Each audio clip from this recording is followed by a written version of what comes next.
Welcome everybody. People are here live in the barn, and we have people on Zoom as well. I'm Steve Ted. I'm the chairman of the programs committee, and I'm going to run the computer. Hopefully don't mess up the Zoom. But David Hejmanowski is going to give our presentation tonight. David is the president of the Delaware County Historical Society. He's also, in his spare time, he's a judge. The probate juvenile part of the Delaware County Common Pleas Court, Yes. Delaware County. Yep. He got his law degree from the Ohio State University, Lawrence College of Law. He serves on a number of boards, including in the past Andrew House, Central Ohio Symphony, Arena Fairs, Strand Theater, and of course the Delaware County Historical Society. So with that, Dave's slide deck up, and we'll get started. Great. Thank you.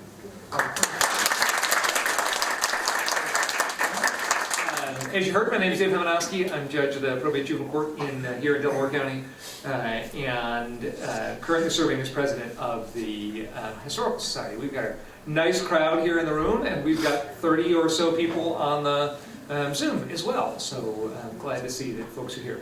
This was on the Eventbrite as being 7 to 9.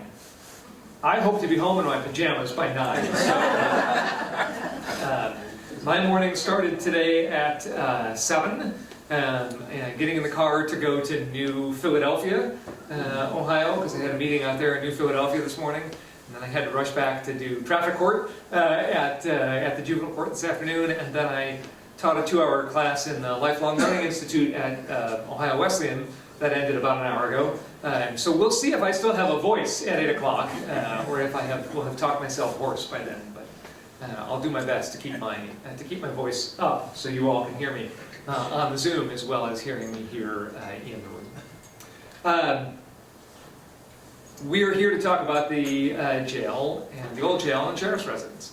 And I suppose if there was a large enough space, we would do this talk at the old jail and sheriff's residence.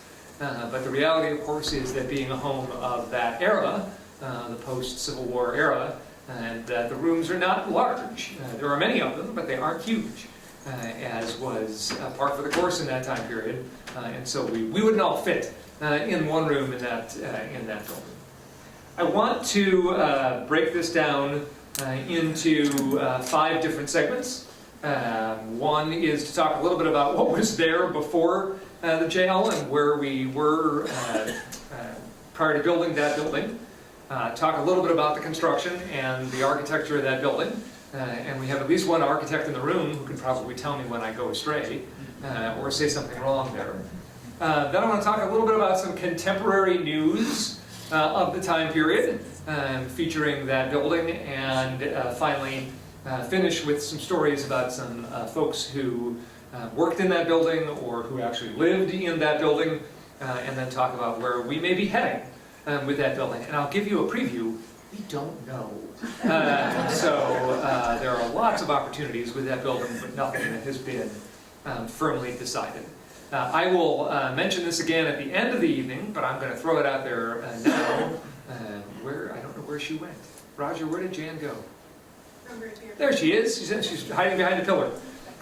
Much of what I'm talking about today is built off the research of lots of folks, some of whom I will name, but much of it came from this, which is a just incredible trove of history about that building that Jan Fleischman has put together over the years. And so I went back to the back of the room, because Jan's here tonight, and told her, a lot of this is going to sound familiar to you. And the reality is that it will, because, for example, when we get to that 4th part talking about figures, 2 or 3 of those folks I have also talked to about the jail, but a number of those people, the information that's here comes from interviews that Jan did with them over the years. And I will tell you, one of the things that the Historical Society has tried to do over the last several years and continues to try to do are those kinds of interviews, and now to video those interviews, to record them. It's become a lot easier to record interviews with folks. You can do it with cameras, you can do it with cell phones, you can do it with tablets, you can do it with laptops, and before you lose folks who have that kind of history, it's a good idea to interview them and to sit down. So if you're thinking, I know people who know things about this building. Let us know that so that we can arrange to interview those folks. All right, let's talk about, well, let me take a step back here. Let's talk about the prison reform movement in the United States. How many of you have been to Colonial Williamsburg? Whoa, almost everybody, I suppose. This is the crowd to ask about going to Williamsburg, right? How many of you who have taken time out of your evening to come to a historical society presentation have been to the most historic site in the country? Not surprising. If you go outside the courthouse at Colonial Williamsburg, you will see the stocks. And you can put somebody in the stocks and take their picture, and I'm sure we all have pictures of kids or whatever, standing in the stocks at Colonial Williamsburg. But the reality is that prior to revolutionary times, there weren't a lot of jails and prisons in the United States. Folks were punished in other ways, and the stocks were certainly one of them. Another was banishment, was not at all uncommon. If folks were a major problem for the community, get out of the community and don't come back. And go be somebody else's problem, which is usually what happened to those folks. As cities began to grow, then the need began to arise for jails. But we have to realize that at the time of the Revolution, Philadelphia was one of the largest, I think it was the second largest city in the country at that point, and its population was significantly smaller than the population of Delaware is today. So even when we think about large cities at that time period, we are not talking about large cities by today's standards. We're talking about cities of 15, 20, 25,000 people at that time. And those were very, very large cities in that era. There was then, as we move past the War of 1812, a move to have facilities to house folks who might be intoxicated or might be consistent troublemakers in a community. And Delaware, in fact, had a couple of earlier jails. The first jail was a log structure. We don't have any photographs of it because of the time period, but we have news and notes. We have commissioners' log records about building it and about expending funds to build it. And it was essentially a log house. We have stories that folks would climb the walls from the inside, and I don't know that there are any particular contemporaneous materials to show that, but it was not an ideal structure for that purpose. A second jail was then built around 1850, and I would note that the second jail was built at a time period in which the county did not have a courthouse. There was a county courthouse at the location of our current county courthouse that was built in the 1820s. It faced south as opposed to the current courthouse, which faces east. It was a much smaller wooden structure, and it was used for quite a number of years until the bell tower weakened and the bell gave way, which caused some damage to the rest of the building, and then eventually fell into continued disrepair and was demolished. And the county went through a lengthy period of time, a decade, more than 2 decades, with no county courthouse. And the court just met in random places. And you can imagine, you hear stories about going into communities and, where's the judge? And he's holding court in the tavern. That kind of thing happened here in that time period. In fact, one of the things we know specifically, and you'll actually see some material in this regard as we move on, is that Delaware was cheap and could not agree to build a courthouse and could not agree to levy the funds to build a courthouse. Eventually, the judges here, the general division judge and the probate judge, had to go to the state legislature and convince the state legislature to levy a tax on the people of Delaware County to build a new courthouse, which is the courthouse we have, the historic courthouse that we have that was built in 1868. If you go to other courthouses, if you go to Coshocton, if you go to Newark, I've been in Ohio long enough that I'm learning to say Newark. If you go to other places that have their original courthouses, you will note that many of them, as lovely as our courthouse is, many of them are significantly fancier. This microphone is not going to help them. Yes, it will. Oh, okay. Okay. I think I may need to stand closer to them if they're having trouble hearing me on the Zoom. Can you all hear me? Yeah. Good. I'm going to sing next if you can't sing. If you go to those other courthouses in other communities, you will see that many of them are far more ornate. The courtrooms are more ornate. They are stone instead of brick. They are larger in many circumstances. And the reason is, frankly, that our courthouse was kind of built on the cheap. Because it had to be, the tax for it had to be sort of foisted upon the people of the county. In that time period, because there was not a county courthouse in the 1850s and 60s, this structure that you all on Zoom see on your screen and that you all here in the room see on the screens to my right and my left was built for the purpose of housing county offices. It was sort of a row structure. It housed the courts, it housed the county commissioners, it housed other county office holders, and you can see from where it is in this picture that it sat essentially in what is the parking lot between the old jail and the county courthouse, because that is the back of the 1868 county courthouse you see in that photograph. And it was torn down not long after the courthouse and then a decade later the jail were completed. In general, jail conditions were pretty horrible in this time period. There were no specific provisions for laundry to be completed. There were no specific provisions for food to be completed. There were no standards of housing. There were no standards of care for inmates. As I note here on the screen, if you had mentally ill inmates, if you had younger or older inmates, if you had juveniles that you needed to house, you just put everybody together in whatever jail facility you had. It was really kind of a makeshift, whatever you got the money and the time to be able to do.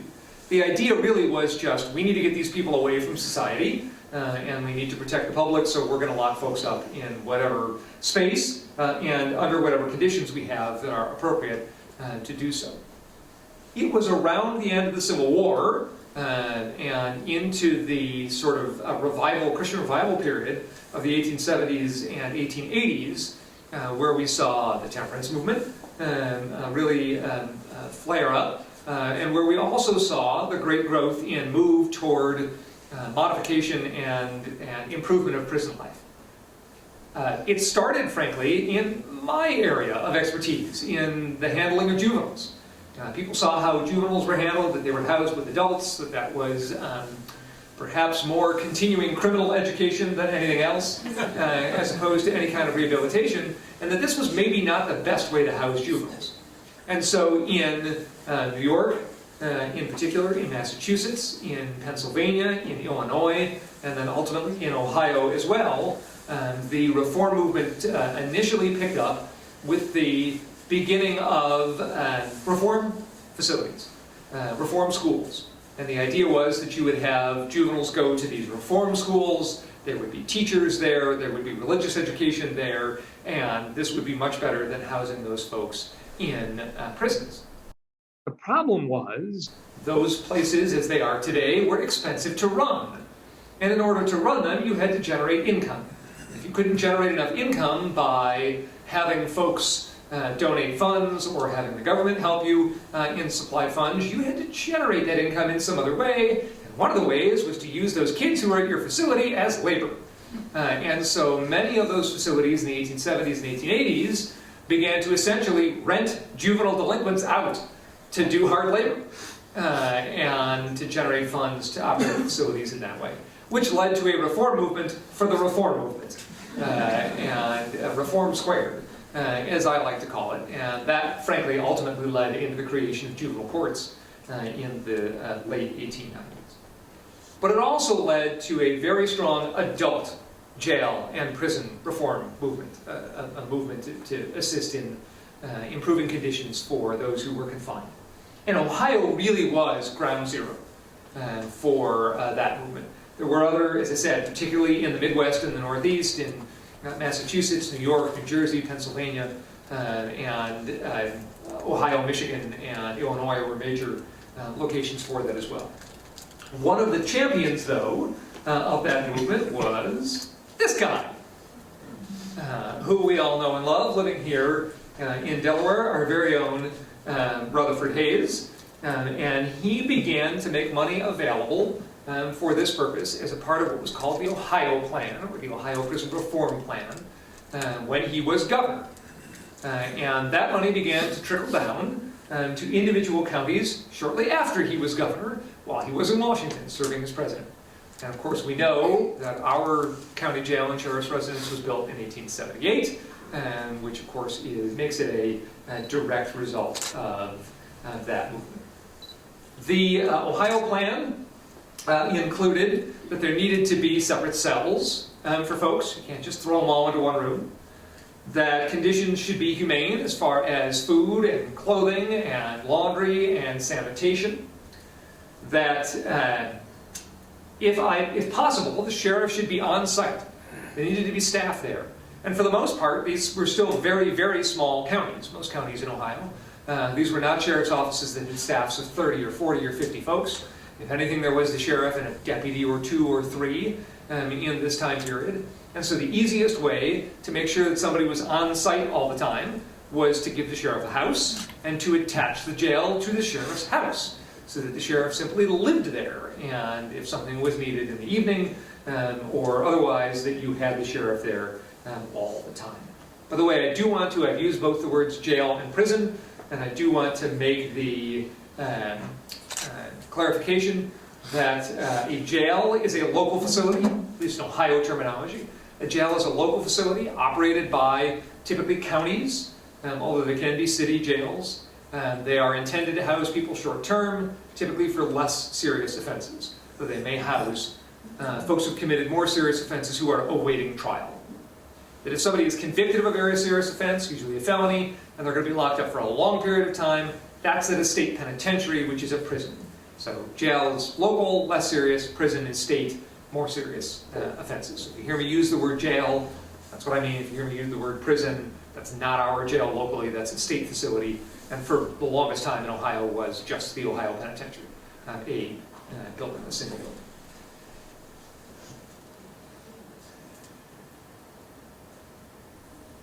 There we go. Just to talk about Hayes's feelings about prison reform, this is a letter from 1891, so a decade or so after the construction of the building here in Delaware County. But this was a letter that Hayes wrote to a Mrs. Whaley, and Mrs. Whaley was, as you'll see in the corner here, active in church and temperance causes, as well as jail and prison work. And as I said again, those movements were all tied together. And if you can't read Rudd's handwriting here, what he says is, "Dear Mrs. Whaley, I appreciate very warmly your kind letter of the 23rd and am glad to comply with its request. I have often spoken of the disgraceful jails. The last time I was fairly well reported was in Chicago. The report you will find herewith, the paragraph as to jails marked." So she had written to him specifically for information about a jail report in Ohio and about the Ohio prison reform movement here in this state. She wanted a copy of it. He was complying with her, but notes to her in this letter that this is an issue near and dear to him. So state money funnels its way down to Delaware County, and in the late 1870s, Delaware County decides that they're going to follow that reform movement in Ohio, and they are going to build a joint jail and sheriff's residence. They initially set a budget at $22,000, though you will see in a bit the original bid actually came in a little lower than that. As is often the case, there were cost overruns in construction. Nothing's changed in a century and a half. Nothing gets built for exactly the cost that you initially expect, so it cost a little under $26,000 by the time it was finally finished. And it was built by a Toledo architect by the name of David W. Gibbs, who, among other things, designed the Wyoming State Capitol building. Who's been to Wyoming? Wow! What are you all doing in Wyoming? National parks, right? You're going on, yeah, okay. I did not expect that many hands to go up when I asked who'd been to Wyoming. Well, next time you go, check out the State Capitol building, because that's a David Gibbs designed building. He also designed that very impressive beard he has, which I believe contains some steel lattice work to support its weight. It does seem like beards of that nature are coming back into style, doesn't it? Not quite. If I was at that meeting I was at this morning in New Philadelphia. It was a juvenile detention facility meeting. The board was meeting, and the director has a beard about like that. Maybe not quite that impressive with the mustache, but still an impressive beard. I tried to grow. I did have a goatee one time, but when I decided to grow it, I stopped shaving, and after about 8 weeks, somebody said to me, "Did you forget to shave this morning?" I have not grown it again as a result of that. Anyway, it is in the Italian style with some Gothic revival and Second Empire features. I stole those words directly from Jan because I don't know what they mean, and actually that's not entirely true. I know some of what they mean, but I am certainly not an expert in that. I'm sure you've all seen this building, and you'll see photos of it here, of course, in just a moment, but it is a substantial and impressive building. The cell block contains 16 cells. Those 16 cells are 4 down and 4 up on each side, with a central space for plumbing. As I said, sanitation being a major concern. The house contains 4 bedrooms on the 2nd floor and 2 additional upstairs cells, and we'll talk about their usage in a little bit. The cell block itself is, if there was going to be a nuclear explosion, that might be where I went to hide. It is so solid and substantial. There is the Wyoming State Capitol building, by the way, that I mentioned. There are more modern photos of it that show no more than a few feet of open space on either side of it. As time has passed, it's gotten built around quite substantially, but Gibbs largely designed jails and institutions, hospitals, prisons, schools, government buildings, courthouses. He was known for institutional architecture. There are the doors to the cell block of the jail. If you've done any tours there, you've seen those. I include them here only to note the date, 1878, and Mr. Gibbs's name there on the doors. You will also see in the center there the lovely peephole, because if you're going to have a cell block, you have to be able to have a 1/4 inch space to see in. I don't know, that doesn't seem very sufficient, but that's the space that's built into the door there. Once you open that door, these gates are probably not original to that space, but they are what is there now. The picture on the left there is the first gate in through that closes off the entire space, and as you see has a very large bolt lock that goes into the limestone there.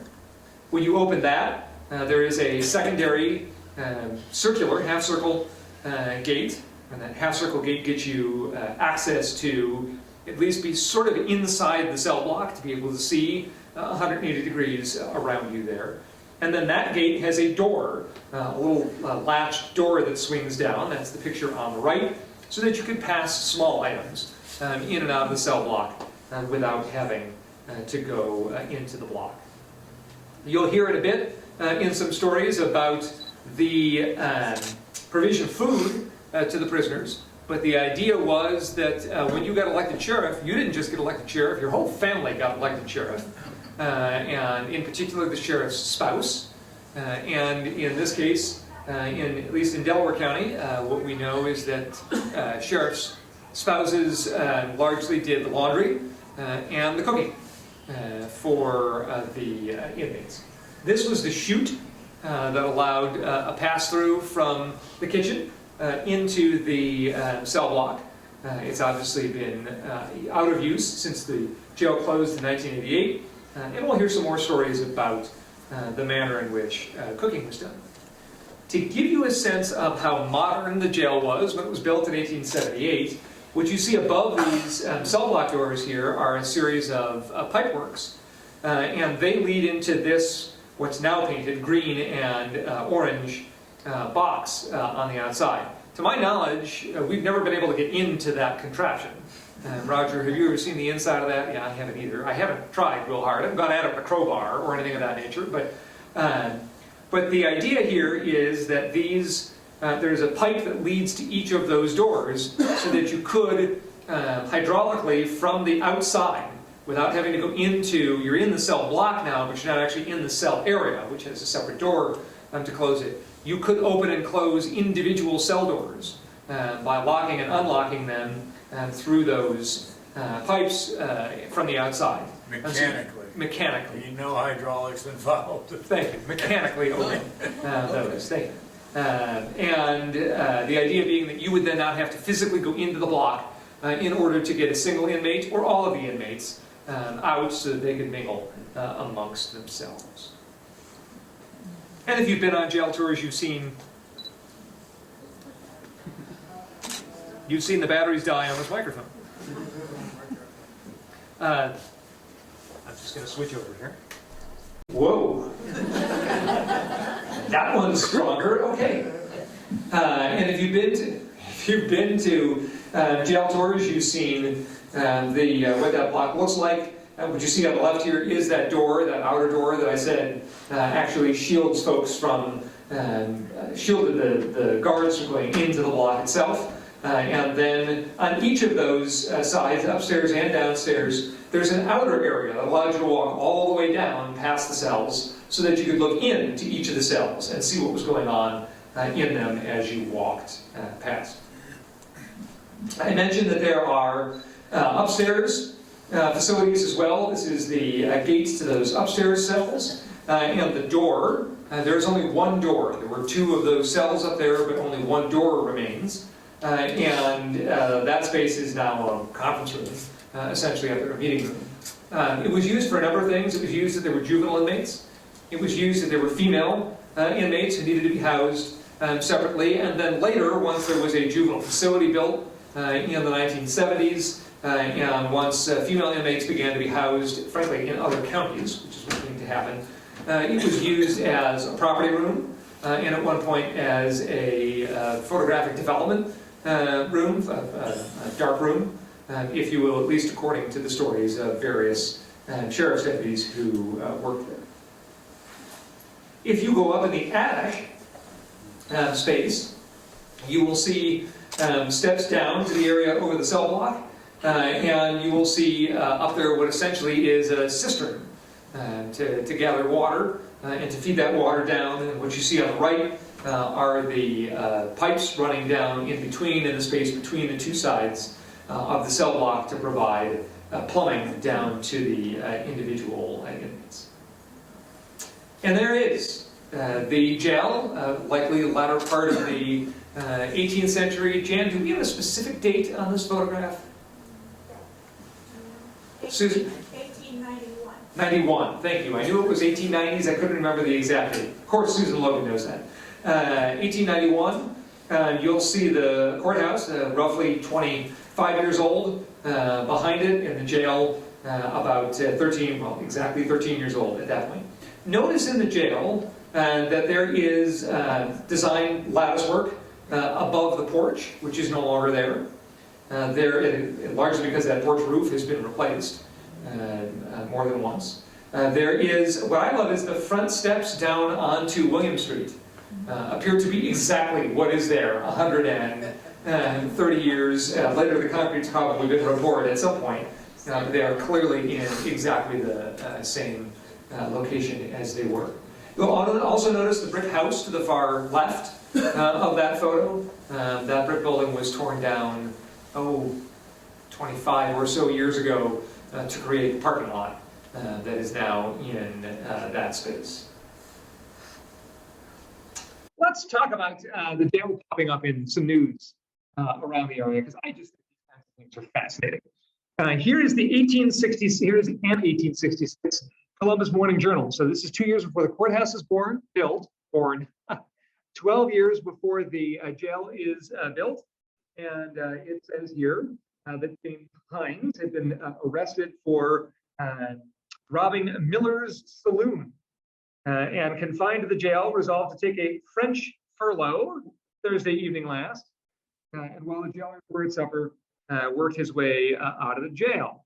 So the sheriff puts out a statement. He's about 20 years of age, 5 feet 7 or 8 inches in height, light complexion, blue eyes, etc. The jail, though somewhat imposing in outward appearance, is far from being a safe place to confine desperate characters.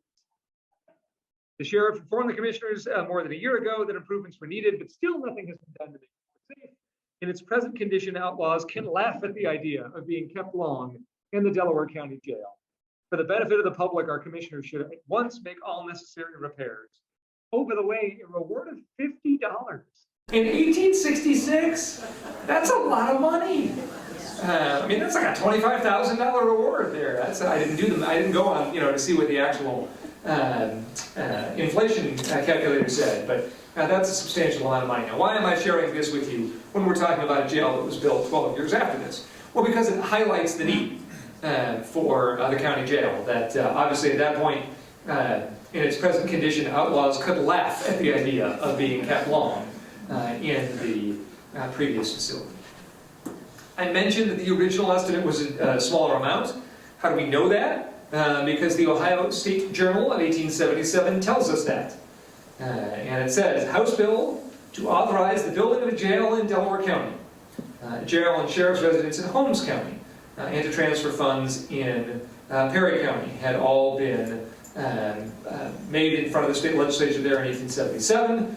And in 1878, the Circleville Democrat and Watchman tells us the contract for building a new jail in Delaware County has been let at a cost of $20,993.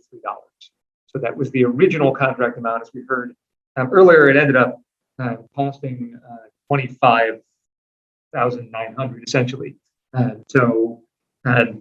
We certainly expect some cost overruns. That's a 25% cost overrun. That's a pretty substantial. What do we budget for now, Roger? 10? Less than 10? Okay, yeah. Here we went 25% over. By the way, also worth noting that the War Party in London and the Peace Party in St. Petersburg were growing stronger. So seems maybe the other way around at the moment. Back to the Circleville Democrat and Watchman. We have here Frazee E. Lowe of Richwood is in jail at Delaware. Why? For slandering Ms. Lena McClade in a vile manner.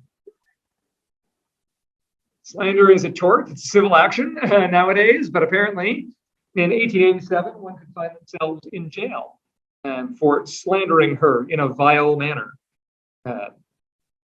Also, we don't name enough people Frazee anymore, do we? It's a name that, like Hezekiah, and names that have gone by the wayside. Anyway. From the Alliance Review and Leader in 1924, Delia Bloom, 17, and Mary Pike, 16, both of Cleveland, two of the inmates of the Girls' Industrial School who ran away during a rioting Friday night, were captured late yesterday near Sunbury in a village in Delaware County. The capture of the two runaways for the first capture of the two runaways revealed for the first time the fact that the Pike girl had escaped. Think about that a moment. Two girls had escaped from the state penitentiary, and they only knew one of them was missing.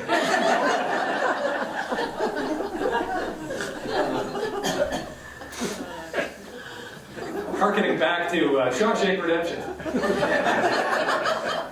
Why did he just disappear? In the checkup at home, only two girls, Bloom and Pearl Keener of Portsmouth, were reported missing. Two girls captured say the Keener girls started out with them from the school, but left them at Dublin supposedly to go to her home. The girls were apprehended by Henry Fiesel, a farmer, residing on the note CCC highway. Apparently, it was only later that we shortcutted it to 3C. Then we had to say CCC, that's 3 syllables down to 2.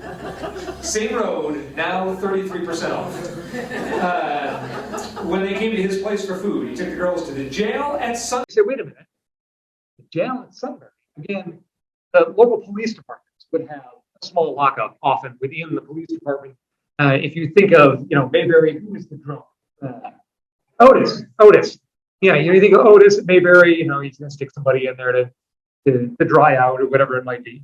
Took them to the jail at Sunbury, and Sheriff Harder brought them to the Delaware County Jail. So they were eventually returned to the institution, the girls' school. Both expressed a desire to be returned to the school.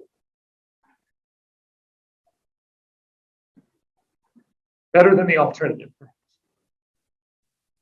The Worthington News in 1932 tells us that Marshal Halliday arrested 4 men Sunday morning on a charge of chicken stealing. Oh, and housebreaking. Sure, okay. Burglary. All right, also burglary. But come on, between chicken stealing and burglary, the important offense here is the stealing of the chickens. Those offenses having committed in Franklin and Delaware County, they were taken to the Delaware County Jail, which is what triggered our search here for this building. This is one of my favorite headlines from the Worthington News: 10 arrested in raid on alleged nudist camp. That seems to me, if you raid the nudist camp, you ought to pretty quickly determine whether it's a nudist camp or not. I mean, if you get there and there ain't no clothes, it's a nudist camp. Anyway, they were arrested and held in the Delaware County Jail after a raid Sunday on an alleged nudist camp at the Allen Callahan Farm on Powell Road.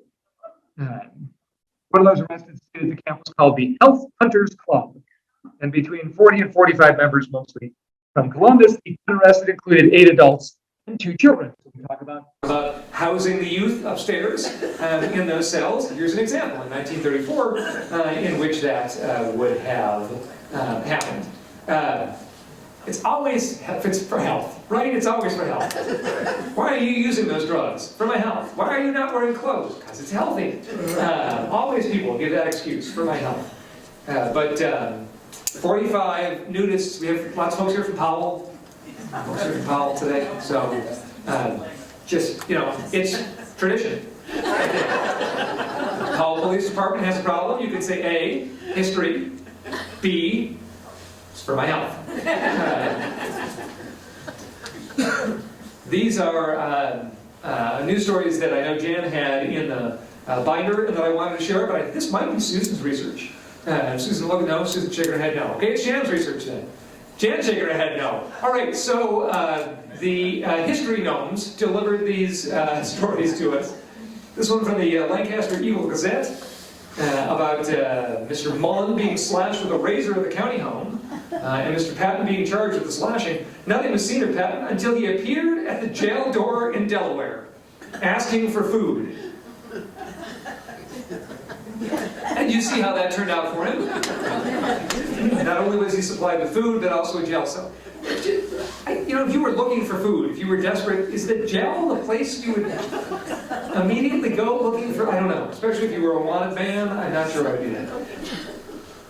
Marion Starr in 1937 tells us that Delaware County authorities frustrated a jailbreak attempt when they discovered yesterday morning 2 bars from a first-floor corridor. We've seen the photos there. And a set of window bars had been partially removed. The odor of escaping gas and a rubber hose, which became overheated when a prisoner attempted to use it as a gas hose, explaining the smell of gas, attracted attention of Sheriff Pinney and deputies. By the way, I did verify that M.F. Pinney was the sheriff of Delaware County in 1937, so it matches up.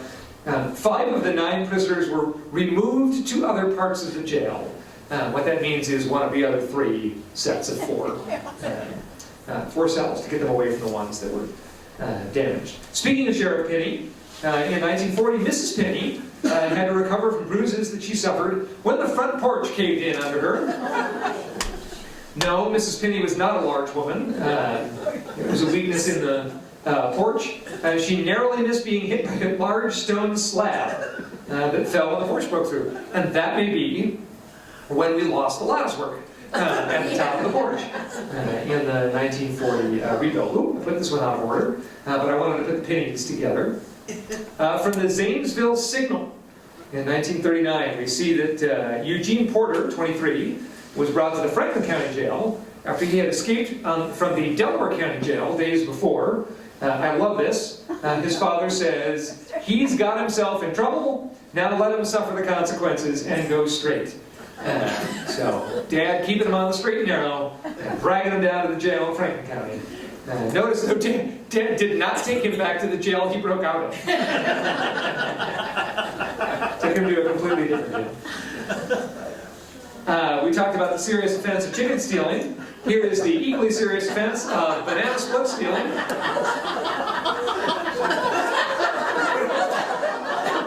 Robert Jones, y'all are reading ahead here, aren't you? Robert Jones going to jail for swiping the banana from a banana split. He was intoxicated, not surprisingly, when he took the banana from the customer's dish at the soda fountain, ate it, and then, and this is what's in the newspaper, wiped his sticky hands on the soda drink shirt. So, no word on whether he enjoyed a few stolen eggs or some chicken with that banana split.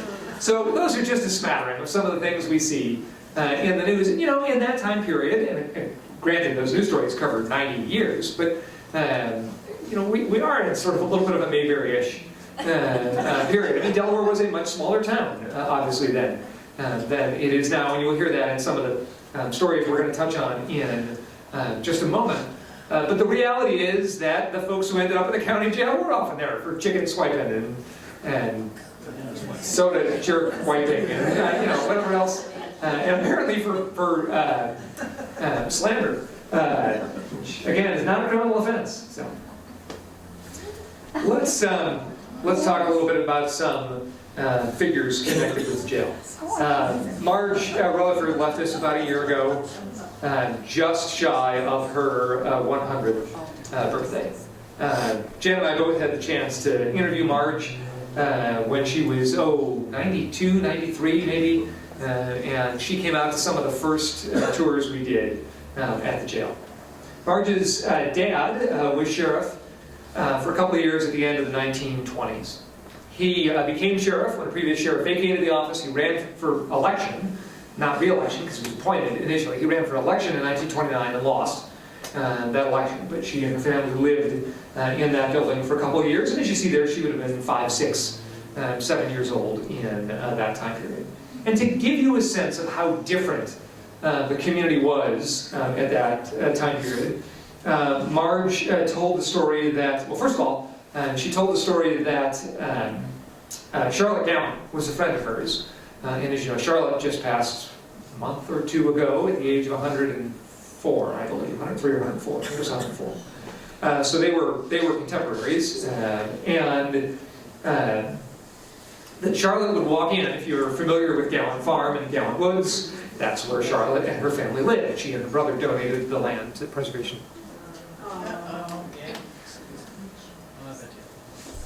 The question is, can we go back to this one now? Turn back on.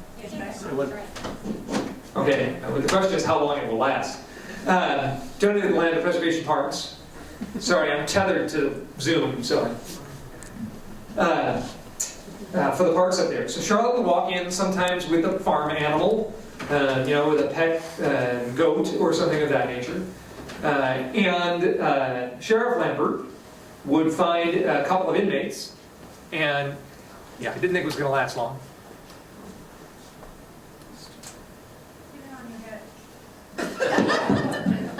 Oh, this, I'm sorry.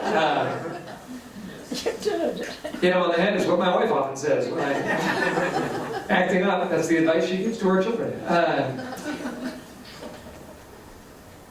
He would give, you know, a nickel or a dime to the inmates and have the inmates walk Marge and her sister, or Marge and her friend Charlotte, into town to get ice cream. Can you imagine a sheriff today giving a couple of bucks to a few inmates to walk his 5-year-old into town to get ice cream? So when I say it was a little more Mayberry-ish at the time, I'm not exaggerating. It absolutely was a little more Mayberry-ish at the time. Marge also told the story of, if you're familiar, over the jail, there is a flat roof there. You can climb out windows onto that roof, he says, having done so. It's not on. It will be.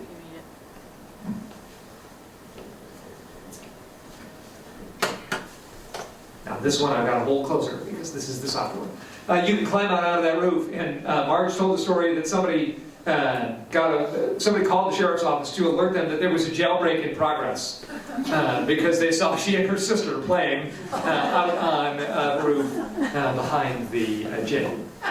At the time that Marge's dad was sheriff, we were in the midst of Prohibition. And she has a specific recollection, that her dad and the two deputies that he had, would go out to US 23. This is, of course, long before the interstate system. And they would watch, because 23 was the major route from Columbus to Detroit. And they would go out and watch for low-riding vehicles. You know, it's Model A hugging the ground out there, probably had moonshine strapped to the underside of it. And they would stop cars that they saw were low-riding, because most of those cars were run-running. And they were running alcohol back and forth between Columbus and Marion, or between Columbus and Detroit, further north. And that those folks would often end up in the jail for a few days as a result of those arrests. Did we ever, Jan, did we ever get Marge on video? I don't think so. Yeah, I don't think we did either. Again, part of the reason that we are making a move to doing that now, because we lose these voices and their stories if we don't. Mary Frabel, Mary Beck first, and then later Mary Frabel. Mary died in 2014, and her father-in-law was Sheriff Earl Frabel, who was sheriff from 1944 to 1946.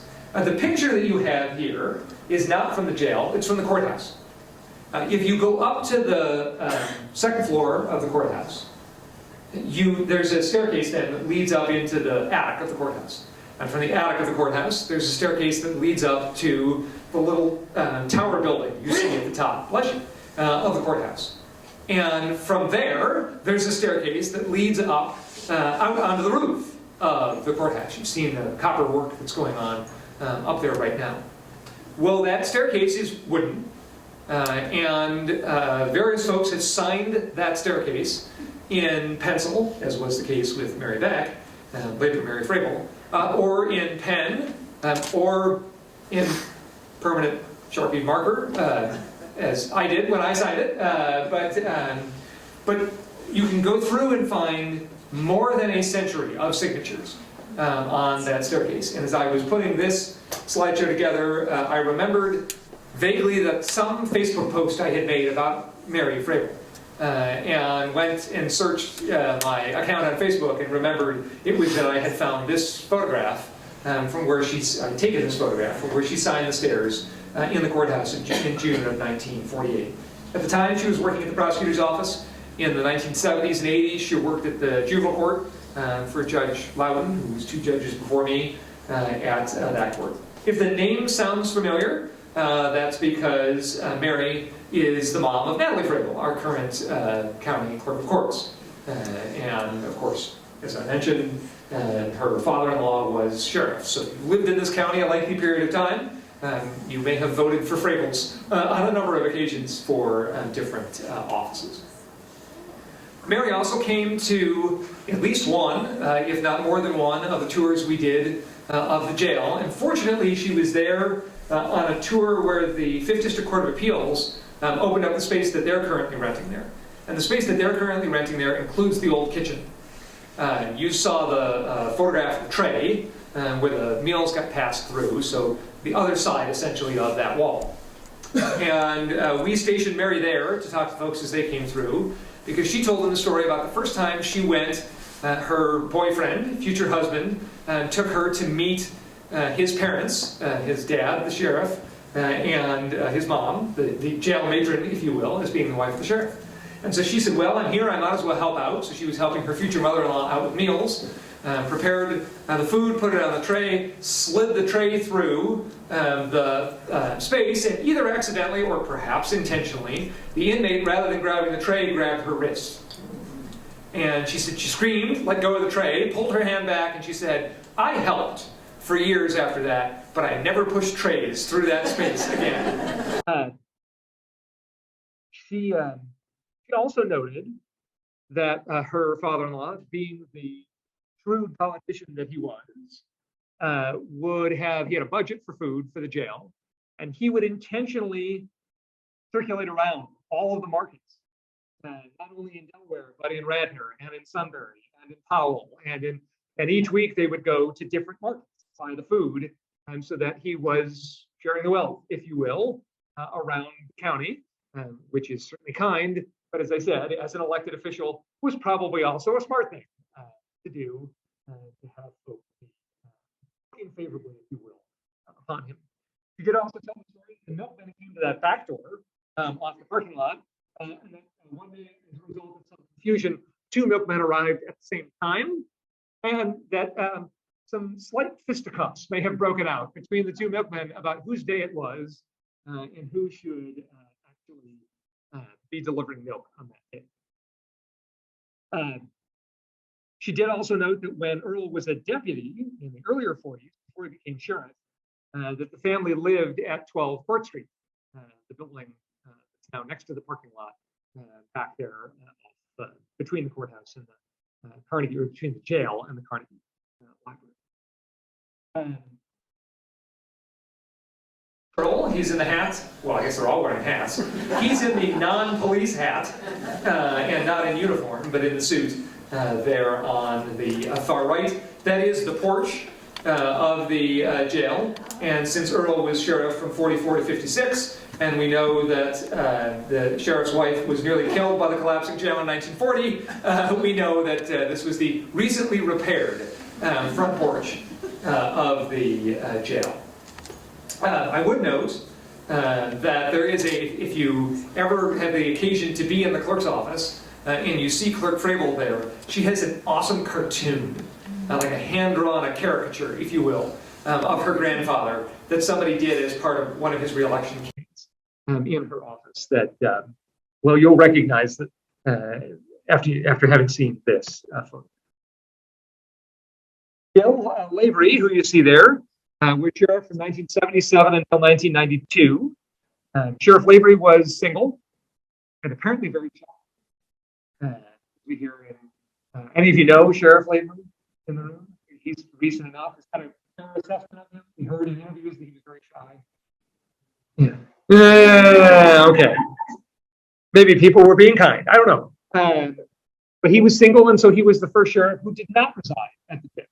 And in the late 70s, that's when the sheriff, and when that building became just a sheriff. Remember that it continued, I shouldn't say remember, I haven't said it yet. It continued to be used as a jail until 1988, some 11 years after Bill Lavery's election. By that point, the sheriff's office needed office space. And since he was single and did not have a family to reside with him there, that's why he decided to make use of it. In that way, he hired a jail commander. This is also the period when all the female prisoners started to go out of county, and during his tenure where the Central Ohio Youth Center in Marysville was built, and all the juveniles began to go to COIC in Union County. If you walk into the jail now off the side parking area, there was what I always knew as the wall library. But there was a wall there in that space, and that was the sheriff's cooking area where you first came in. During Sheriff Lavery's tenure, jail populations began to go up, as this was the period at which the county and the city began to see substantial growth. And so as a result, they began to double up in the South to go from 16 to 32. And then if they got up above 32, they would just put cots out in the bullpen area, the outside area with a shower and the chute for the trays and tables and things like that. Sheriff Lavery, I think in his interview, said that at the beginning of his term, they just bought TV dinners and heated them up in a convection oven. And eventually the inmates complained. And oh, by the way, there was also state law that said there was supposed to be a nutritionist and 3 healthy meals a day. And so eventually they hired a cook. We'll hear more about that in a minute. He also noted that for the most part, the inmates were confined to their cells during this time period, that they remained in the cell block and in their cells. There was a sink and a toilet in each cell.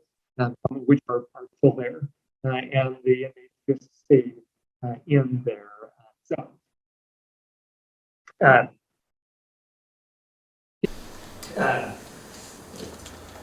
He also noted that the basement during his tenure was that one room in the basement was converted to be the ready room. So all the shift changes would occur in that space. He was succeeded by Al Myers, who was sheriff from 93 to 07. And Al had been a deputy, Al had been jailer, Al had been dispatcher, Al had been property room manager. And if you go to Chaffee's now on Winter Street, Al is also local proprietor because he and his wife run Chaffee's coffee shop now. Al told a number of stories because he had been a deputy during that time period. He noted that during that time period where TV dinners were the breakfast, that coffee and toast, along with maybe some cereal, where the TV dinners were dinner. Coffee, toast, and cereal was the breakfast. By the way, the TV dinners were also lunch.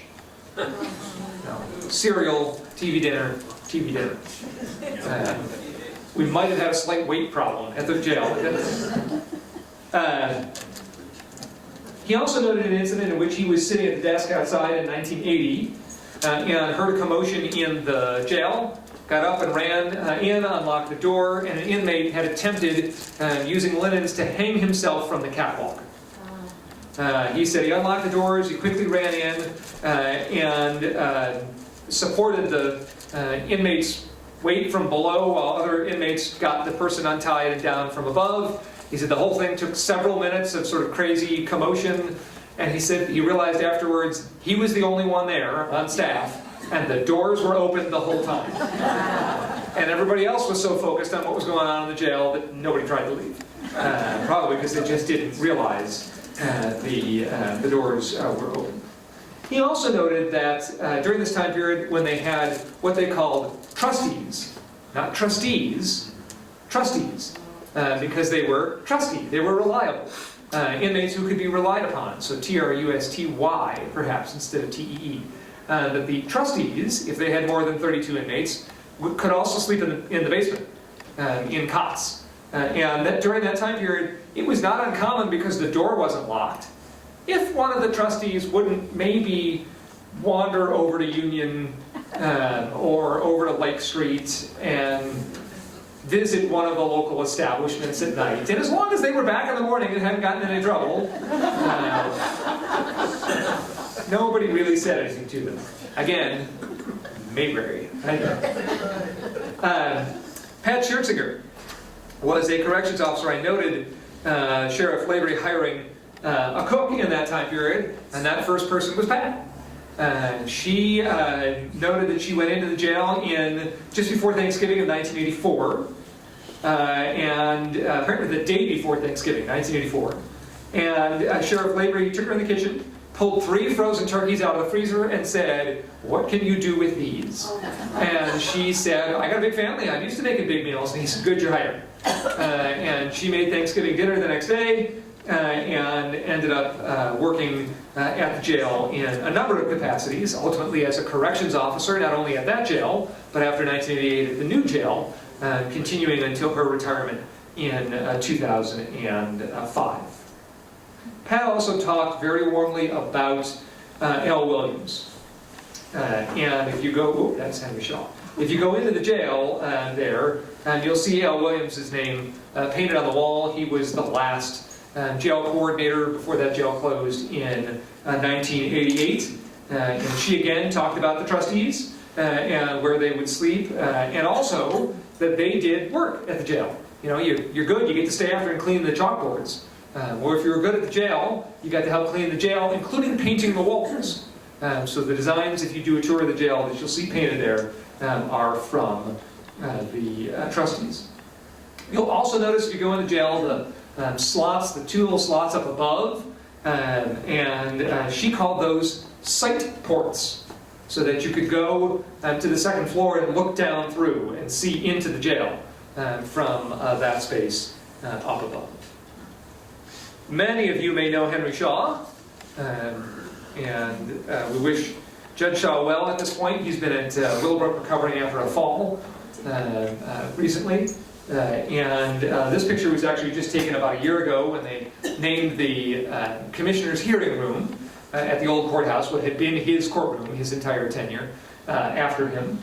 And he was prosecutor for many years and then was judge for 27 years. And it's from Judge Shaw that we have much of the history of the original courthouse, the row offices behind the building, and the fact that the courthouse in 1868 was only built after a levy was imposed by the state legislature. And he had done a significant amount of research on those buildings. Al Williams was a sheriff's deputy for 24 years, and it tells you something about how much he loved his job that he did not retire. Al passed away in 1987, still working as jail coordinator. He was 65 at the time, died relatively young, and just before they left that jail and moved over to the new building in 1988.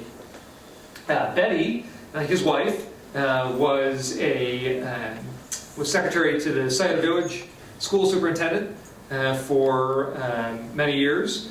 Scioto Village was the DYS facility down along Home Road, down there right where the Home Road Bridge got built. That facility has just been torn down within the last few years. She told a couple of great stories that I want to share with you when Jan interviewed her. One was that early in his career, he was partnered with a new deputy who was Caucasian. Al was an African-American gentleman. And they arrived at a call, and there were a bunch of barking dogs in the yard. And a young deputy he was with said, "You stay in the car because dogs are afraid of African-American people." And Al said, dogs are colorblind, right? And got out of the car and went ahead and took care of the dogs himself. Says something about the state of things in 1963, I suppose. Al not only was the jail captain and not only managed the trustees, but I had the opportunity on Saturday, to talk to Al Myers, who wanted me to stress again just how loved Al was, even by the inmates who were in that space. He noted that all of that painting and artwork, and that was all Al's idea. He said to let them do that, to give them, to go out and get the paint, to give them the opportunity, and particularly the folks who were there 6 months or 9 months or 12 months, really came to look favorably upon Al and to think that he was someone who could be trusted. So, speaking of the painting there, here's the current status of things. Over at the jail, when you walk in, you get Truth and Justice painted there. That's Al's leading of the inmates. I do want to note that if you look real close up above the word truth, you see that someone has misspelled Judge Krieger's name. He was a municipal court judge at the time the jail closed, and someone tried to write Krieger's Truth, and they instead wrote Kruger's Truth, which I like to think is a Friday the 13th, no, Nightmare on Elm Street. Freddy Krueger. Which one is it? Nightmare on Elm Street. Yeah, that's a Nightmare on Elm Street reference. But no, it's probably a Judge Krieger reference. Judge Krieger showed up at our last jail tour and did not know that was there. And I took great joy in pointing that out to him. He got a big kick out of it. There's much of the painting I was talking about, the welcome sign there, and then various other painting. You can see that's definitely late 70s, early 80s, sort of Brady Bunch-ish motif there. And you see the tray pass through the end of the hallway there. I went through the jail the other day and took some photographs of the wonderful pencil artwork that's been done. I will tell you, much of it I decided was not appropriate for viewing. In fact, in the picture on the right, you will see the arm and derriere of a naked woman next to the motorcycle. There are quite a number of quite a number of drawings that would fit right into an anatomy textbook on the walls there. But on the left there we have Cosmopolitan Man, looking very cosmopolitan. And we have a motorcycle on the right. Lots of music fans. You have the late 70s, early 80s. Here we have AC/DC, Kiss, Great White Rat, a little homage to Ozzy Osbourne there, and of course Motley Crue. Oh look, some more. There's some more AC/DC. There's I don't know, I believe the Smurfs were a local, I don't want to say gang, because I think that's giving them too much credit, but a local group, if you will. A Harley Davidson fan, and the Libras are for lovers. The closest I got to leading something in that I thought might be mildly inappropriate was the hand giving us the finger above the Smurfs, but it's only got 4 fingers. So maybe that's an index finger. I don't know. They're just saying they're number 1. I think they're just saying they're number 1 is what I'm going to go with. I'm sure that thumbs. Anyway, somewhere else. So I want to take questions at this point, but I do want to again thank Donna and Susan Logan and Jan Fleischman for their great work that went into this presentation. I was able to steal a lot of the research that they did, and I want to thank Jan and in particular Roger for their love of this building. As you know, I'll get you in just a second, I'm sorry. As you know, the Historical Society purchased this building thanks to an anonymous benefactor who provided the upfront funds that the Historical Society can now attempt to raise over time. And that anonymous benefactor was absolutely definitely not Roger Cook. So we all promised not to out him until the newspaper did so, and since it's already been done, now I don't feel badly about it. But Roger and Jan absolutely love this building, and its preservation is largely due to the two of them, and to a few folks, I will say, in county maintenance, who came to take a real hankering to this building, and who have lovingly cared for it over the last several years. There was a group in the late 1990s. I almost showed you the photo, and I decided not to. There was a committee put together in, what was it, Roger, maybe 98, 99, 2000, somewhere in there, 2001, to examine the building. Roger and I were both on that committee, and delivered a report to the commissioners that said all it would take to get the building back in great shape was $750,000. And they did nothing. And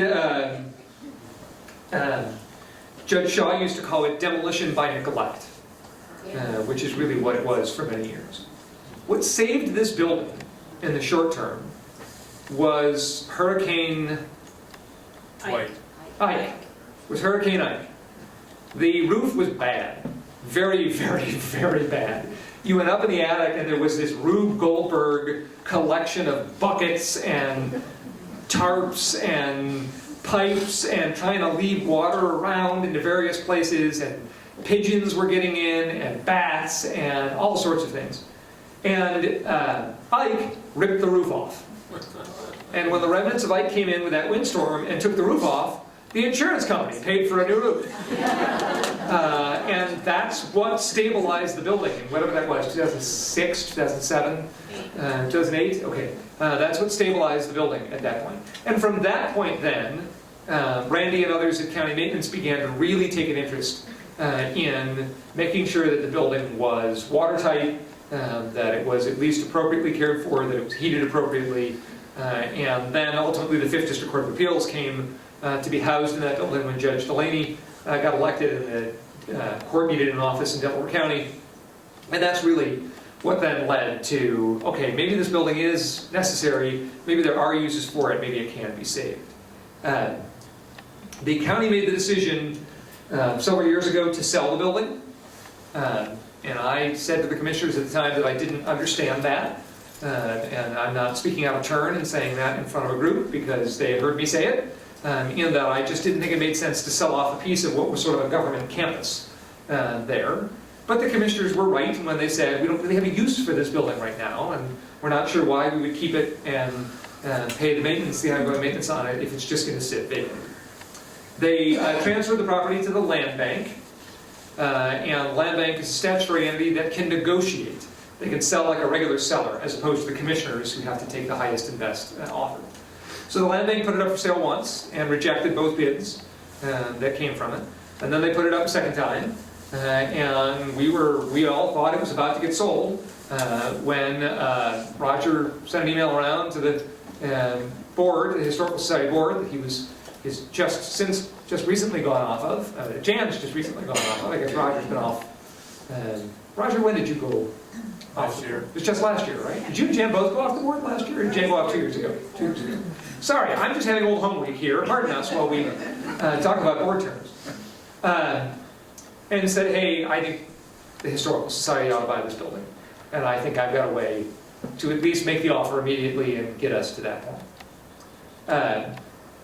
Right now, the Court of Appeals is still in what was the parlor, the dining room, and the kitchen. What is the west side of the first floor.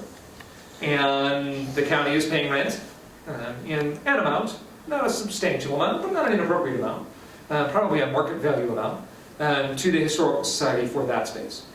Someone is literally not right now, but was in the building yesterday, and was in the building again today, doing painting and some other, just freshening up the space, if you will, with the idea that in the interim, other office spaces can be rented there, and we'll continue to do tours and other things. But that's a stopgap. That's a short-term way to generate money for the next few years. Before too long, you're going to hear from the Historical Society that we're making the push to raise the money to pay off the building, to raise the money to do other renovations to the building, to make the building more temperature secure. It's got a new boiler in it, but it's not air conditioned other than window units, so that a museum could be there, or so that school tours could go through there, or 4 dozen other uses that a jail committee is already talking about and trying to settle on what the proper use of that building is in the long term. So over the course of the next couple of years, we're going to need all of your help in paying off that purchase price and more importantly paying for the renovations to keep that building secure and make it a great space for the Historical Society. Now, questions? That was the answer. That was, oh, see, look at that. I anticipated the question. Dave, you want to talk about it's going to be open during the Arts Festival on the first Saturday. Is that right, Jan? It's going to be open during the Arts Festival on the first Saturday.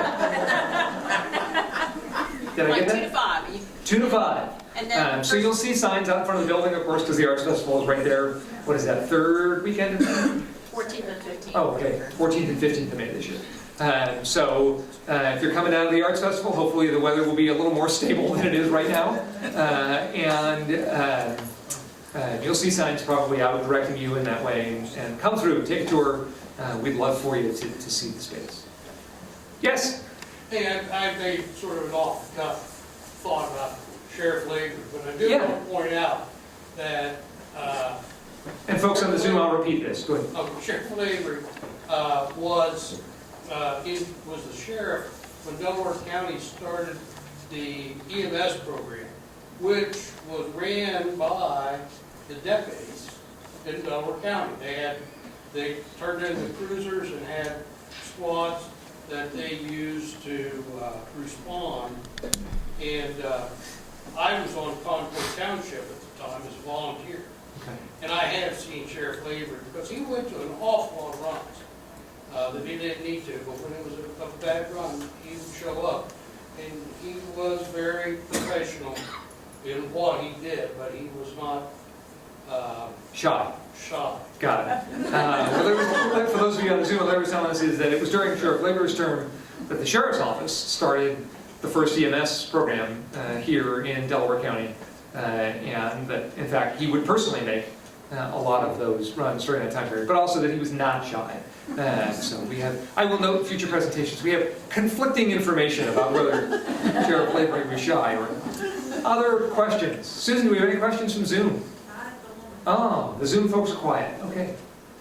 May I give one more incident that happened? Sure. I learned this in the last very few months from a son of a former sheriff, named Joe Wardstaff.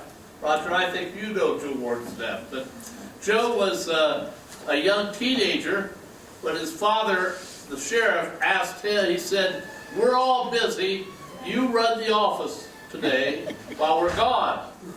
And while he was sitting there in the office, he said, "I look out the window and here comes a prisoner from up above, coming down the drain pipe." And he thought, "I have no way to do anything about this. What can I do about this?" And of course it was in the youth area, as you said, up above. And he said he didn't have to worry about his escape. He didn't escape, he came back in. And he said, "I'm tired of being alone. Put me in with the rest of the prisoners." That's it. And did he put it in with the rest of the Yes, he prisoners? did. That's the question, okay? I have a, how old was he at the time? Did you He say? was a Brett? young teenager. Okay, so I have a 15-year-old. I would not leave him in charge of the county. He's a very responsible young man, but I would still not leave him in charge of the county jail. Again, I make mention of Mayberry. And can you imagine Andy leaving Opie in charge of the jail? I don't know that I've seen all the episodes of the Andy Griffith Show. Is there one where Andy leaves Opie in charge of the jail? Or where he gets the one bullet? And, you know. Any other questions or stories for that matter? Yes? I was just gonna ask a question. I lived in the Cedars at 1688 Powell Road, which, not while we bought it, we've been there almost 30 years. And we have pictures of, we've been told that there was a jail in the basement of our house. And we have some pictures that have the barbed wire all around. Oh, wow. Because it was the sheriff's office, or Yeah. somebody's, a law enforcement office of some type. Right.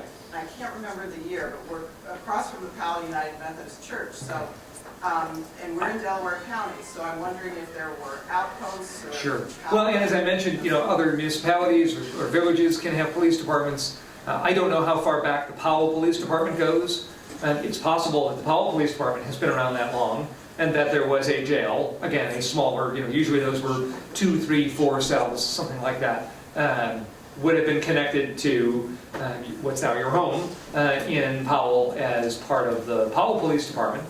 But it's also entirely possible that the Sheriff's Office, if there wasn't a Powell PD at that point, would have said, "Oh, we need," and as you use the word outpost, that we need an outpost down here because we can't always be running folks back up to Delaware if we, you know, if there's a problem and we need to confine somebody.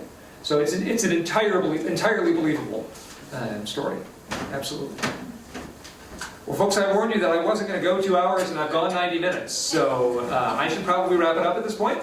I would be happy to answer any other questions that you folks may want to ask me individually, but I thank you for joining us today.